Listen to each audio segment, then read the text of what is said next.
Welcome to Tough Talk. I'm your host, Paul Taros, and today my guest is Commander Dale Brown of Threat Management Centers. Welcome, Commander. Thank you. It's great to be here. Now, you have a unique approach to, I guess I'll call it public safety. Would you care to tell us about that? Yes. What we call it is threat management, preventive threat management.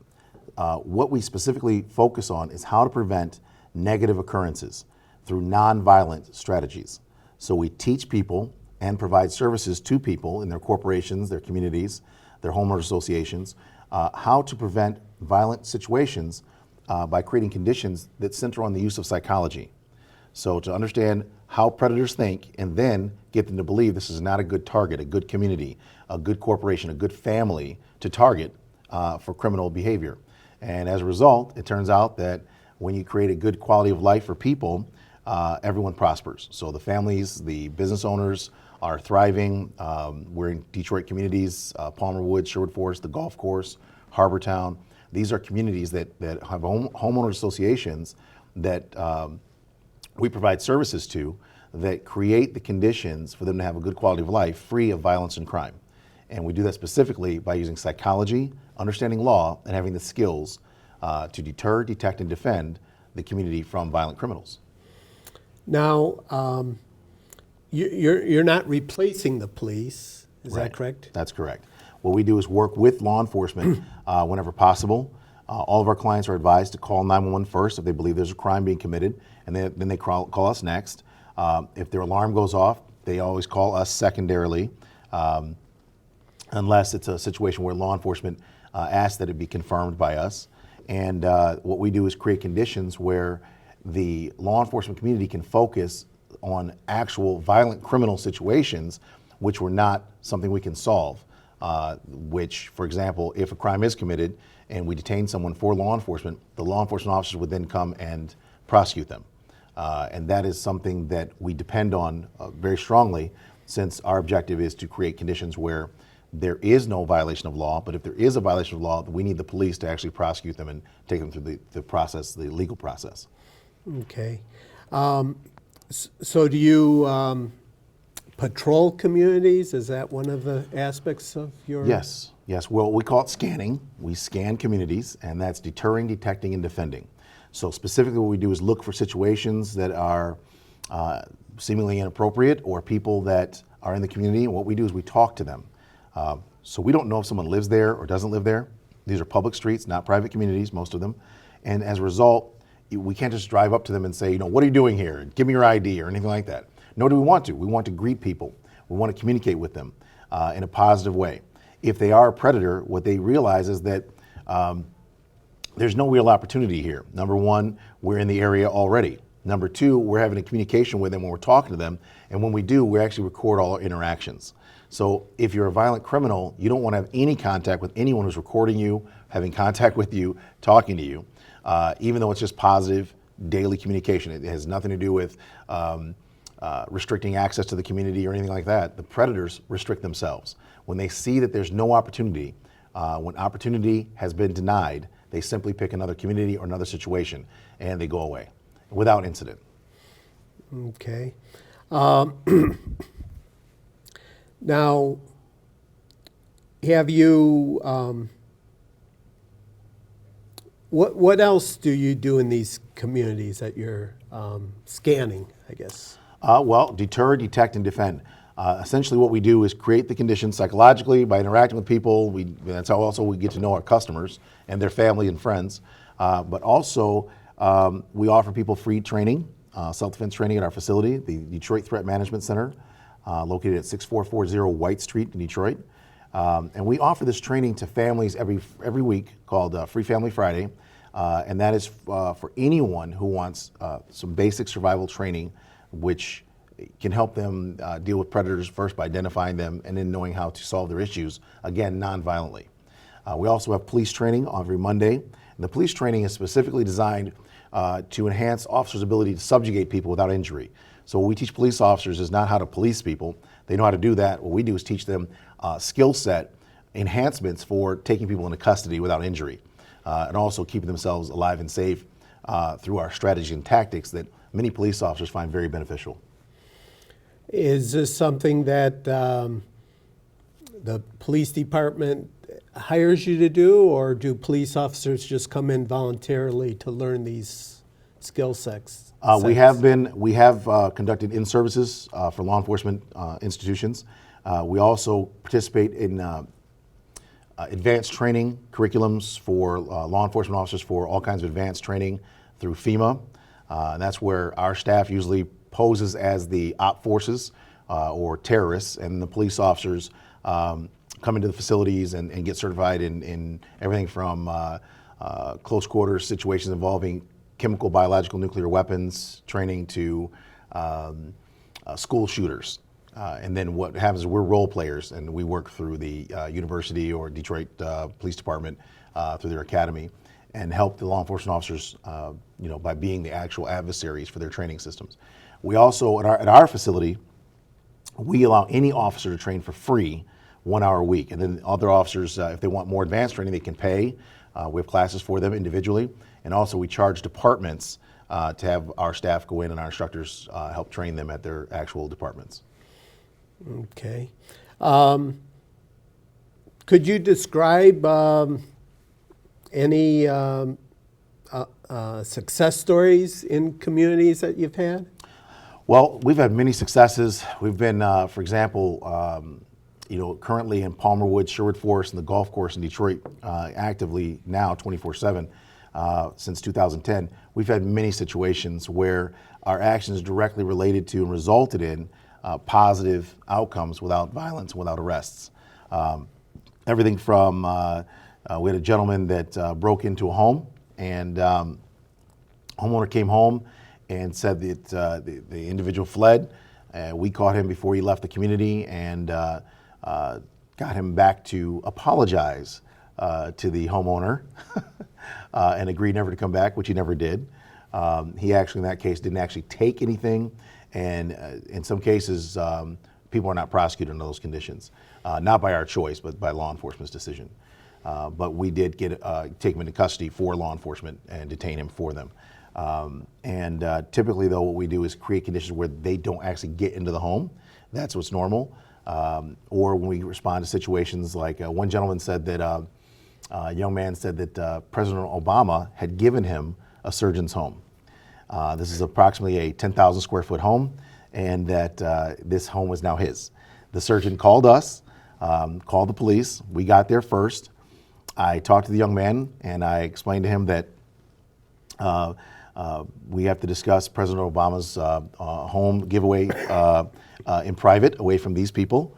And he left with me within 30 seconds. We then went to the police department, and he then explained that his ID says that he's 18, but he's actually 27. Clearly, the young man had mental problems.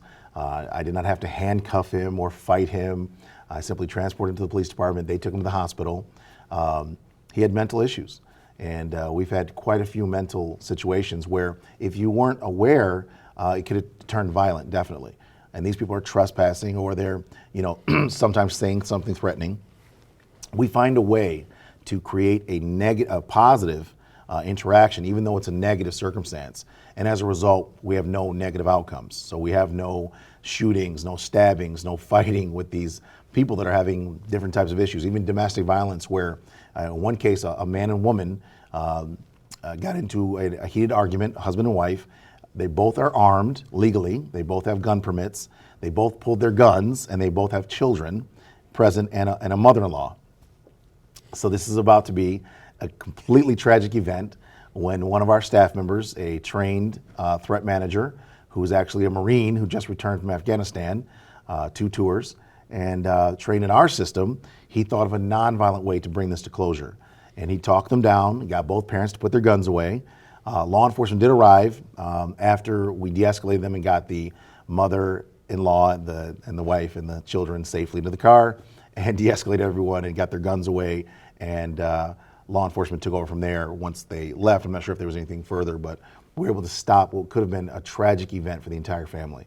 And then in other situations, individuals who were lurking about are encountered. And one of the ways we do that is by communicating with them in a positive way. So we find an individual, for example, I found a guy at 3 o'clock in the morning with a hoodie on, and he was drifting through the neighborhood. So typically that's what they do when they're hunting. When a predator's hunting, they just kind of waltz through the neighborhood in a very slow fashion, attempting to blend in. And I pulled up to him and I said, "Young man, have you seen any criminals out here?" And he looked at me and he goes, he still has his hoodie on. And he goes, "No, I haven't seen any criminals." And I go, "Well, listen, you got to be careful. There could be criminals out here." Now, mind you, this guy's in all black with a hoodie on, and he refuses to look up. And he says, "Why are you filming me?" Because we always film with cameras, all of our interactions. And I said, "Young man, this is what we have to do in order for us to show that we're being respectful and polite and treating you with respect. They require us to do this." I don't know who they is, but I just say they. So, and he goes, "Oh, okay, so it's not for evidence?" No, it's no evidence. We're just communicating with you. This makes sure that we're being professional and treating you with respect. I'm sure you understand it's important. He goes, yeah, you're right. And he goes, "Well, I'm not doing anything wrong. I'm just jogging." And again, he's still not looking. He's got his head covered. And I said, "Well, young man, you can jog here anytime you want. It's a free country." I said, "But here, when you're in our community, you get free bodyguard services. So we're gonna be right behind you. And if you see any criminal behavior or you see something's threatening to you, you contact us, you just lift your hand up, we'll rush right over and we'll rescue you. You get free bodyguard services even at 3 o'clock in the morning when you're out here jogging." And he said, "Oh, okay, thank you." And then he goes, and I said, "You know what, young man, we have one more offer for you. On top of your free bodyguard services, we also have something else you may be interested in. If you have identification with you, what we can do is put you in the good person file. Therefore, if police think you did something illegal or improper, we can show them that you're a good person because you're in our good person file. Would you like to be in our good person file?" And he thinks about it for a minute and he goes, "Oh, what would a good person do right now?" Yes. And he gives us his ID. And so we take a picture, give it back to him and say, "Okay, young man, you are now in the good person file. Enjoy your jog at 3:30 in the morning now." And remember, you get free bodyguard services. Do you think the guy ever came back for his protected running area? I don't think so. No. He got protection like the President of the United States and doesn't want it. So I guess he chose to jog in another community that doesn't have free bodyguard services. Ultimately, that's how we keep them out of the community, is not by having a shootout, threatening them, disrespecting them, having an argument over their position. We create conditions where they feel like this is just not a good place to hunt families. And we do it in a positive way. In another case, another Marine just got back from Iraq. In that case, a few years ago, he had a situation where a large man was blocking a CVS. And they called police. Police were on their way, but they hadn't made it there yet. We worked for one of the landowners, not for CVS, and we went there with the idea that we need to help the families get in and out. He was literally blocking. This guy was 6'8", 380 pounds. He was blocking the entrance. No one could come in or out of CVS in broad daylight. Very large, mentally unstable individual. So as my team member pulled up, Italian kid from Grosse Pointe, grew up very privileged, went to Marine Corps, and was retrained to think differently through our threat management system, and very positive.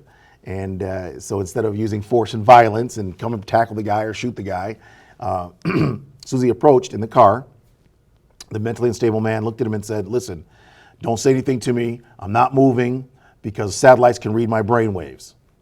And so our guy looks up and sees the awning, and then he looks over and he sees another awning. And he says, "You know what, sir, can I say one thing?" And he goes, "What? Say what?" And he goes, "Sir, I just want to say one thing. If you look up right now, the awning has a hole in it, which means the satellite can still read your brain waves. But if you look over there, there's no holes in that awning. If you run over there right now, you can block the satellite from reading your brain waves."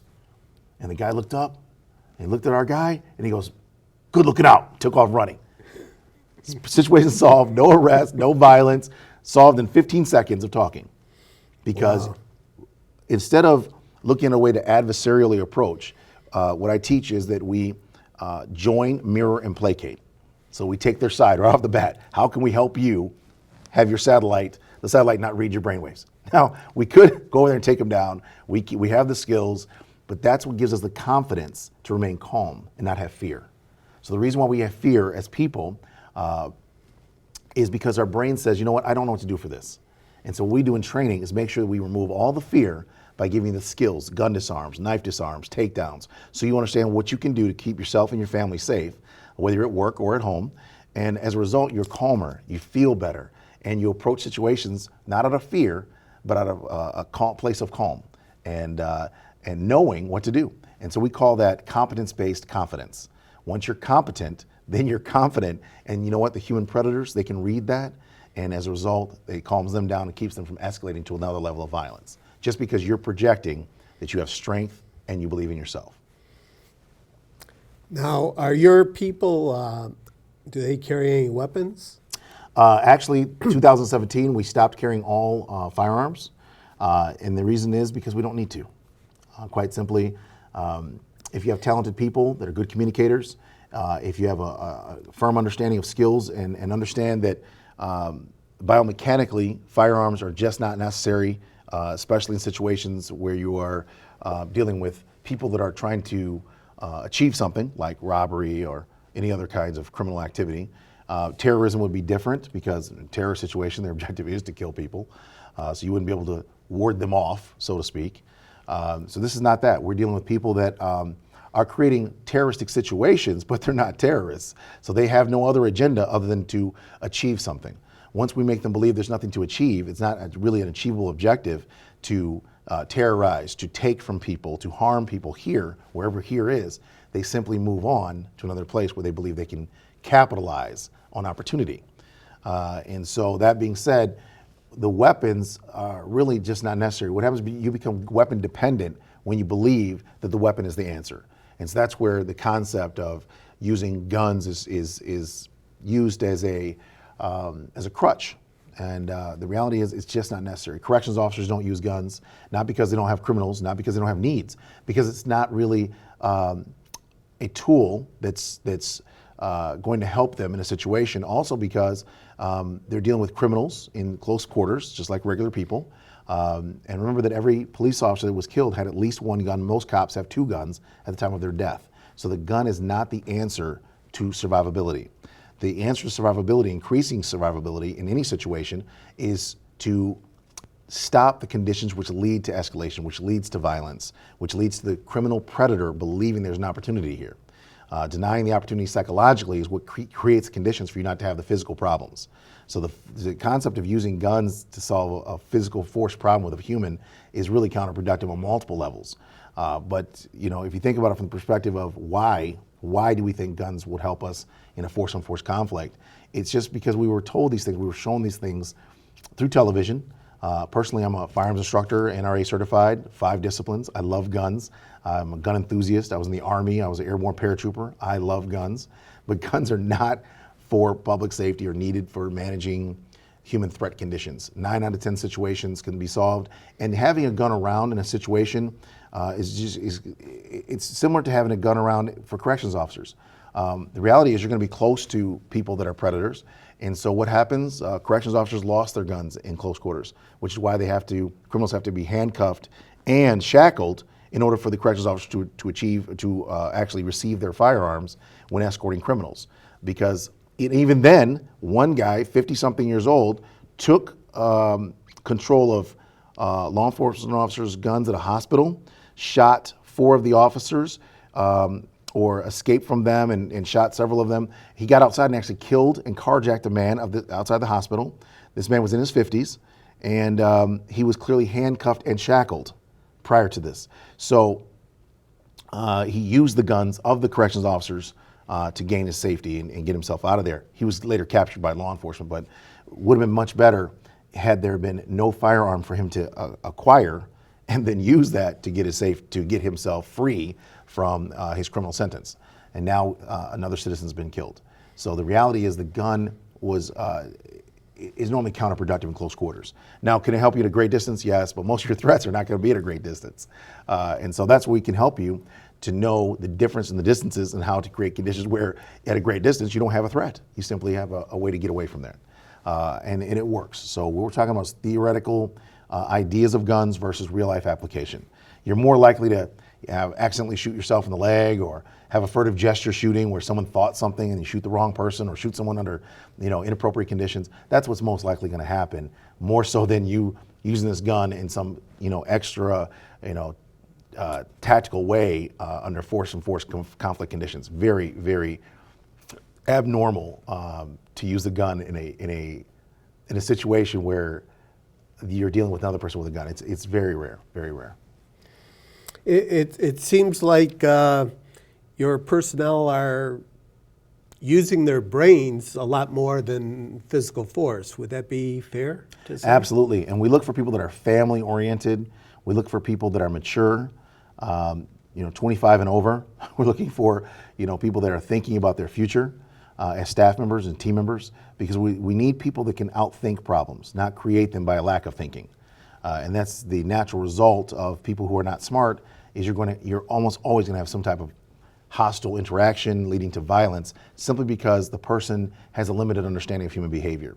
So the best kinds of staff members that we have are usually people that are counselors, or people that are social workers, people that are bartenders. A bartender, a salesman, a car salesman. Why is that? Because a bartender is good at talking to people at the bar. And people who are inebriated or drunk or high, these people, they will be able to communicate with them and de-escalate them versus say something in an autocratic fashion, creating a hostile reaction, creating then thus violence. And if you think about what are we selling, what we're selling is not the concept of traditional security. What we're selling is peace. Peace, predicated upon one principle, that you love humanity. Not that you love money.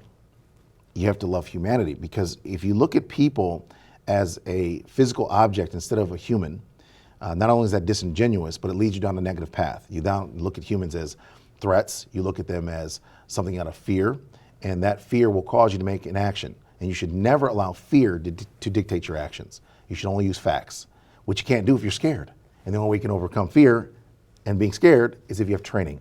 And the training has to constantly be there, for just like a football player or a basketball player or tennis player, a golfer, a bowler. You have to constantly train. You can't even be a good bowler if you don't train every week. People that bowl for money and actually compete, they practice bowling almost every day.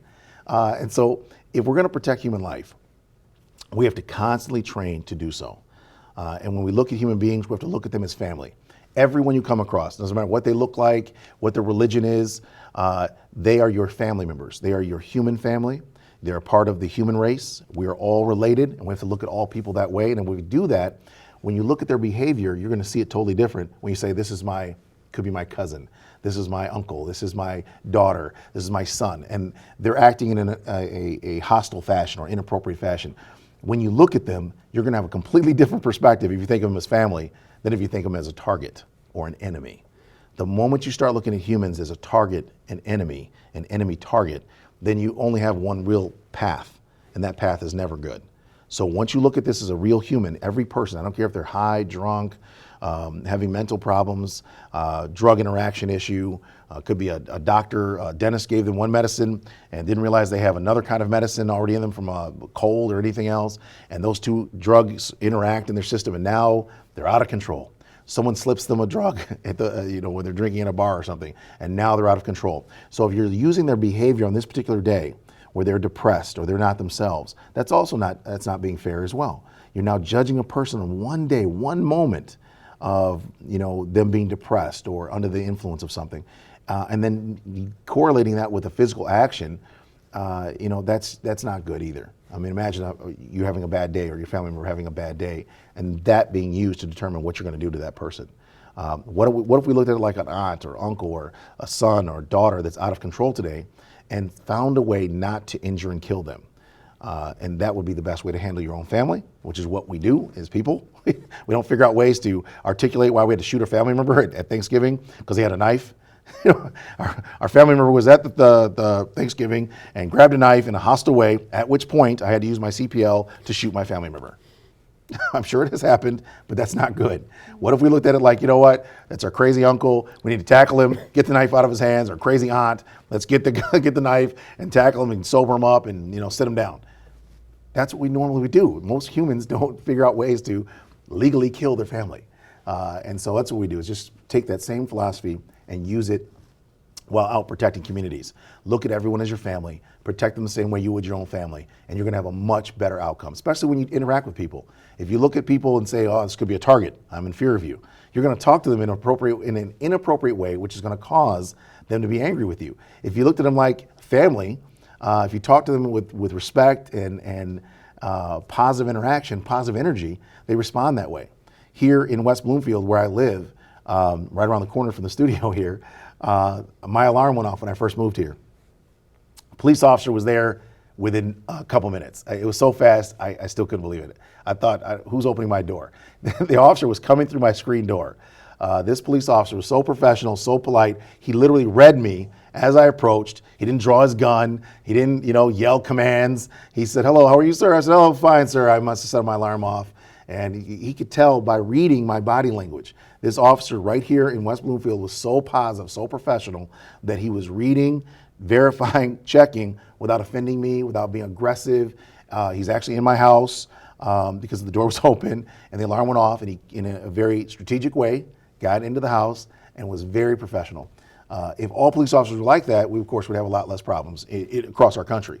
But it's just nice to know that these kinds of officers do exist, and I'm really glad they're right here in my community where I live. Okay. Well, we're just about out of time, but I do want to mention, besides scanning neighborhoods, you also offer, what other services does your company offer? We offer presentations for corporations and communities, teaching them how to manage threats by understanding psychology, law, and skill, teaching people at their corporations, what corporation owners, business owners like is that their employees know other ways to manage situations other than feeling fear and then responding in a fear-based way. We teach school teachers how to manage classroom threats, separating kids that are fighting, separating adults that are fighting. You can do that without injuring people. And our techniques are biomechanically based, and they take into account biopsychology and the human reaction time. And so ultimately the objective is to create a positive outcome without hurting people, without injuring them, whether they're armed or unarmed. We teach gun disarms, knife disarms. The most important thing we teach, though, is how to use psychology to create conditions where there's no adversarial interaction and no violent outcome. Okay. Well, with that, we'll have to leave it, but I want to thank you for being on the show today. Thank you, sir. Thank you. It's great to be here. Thank you.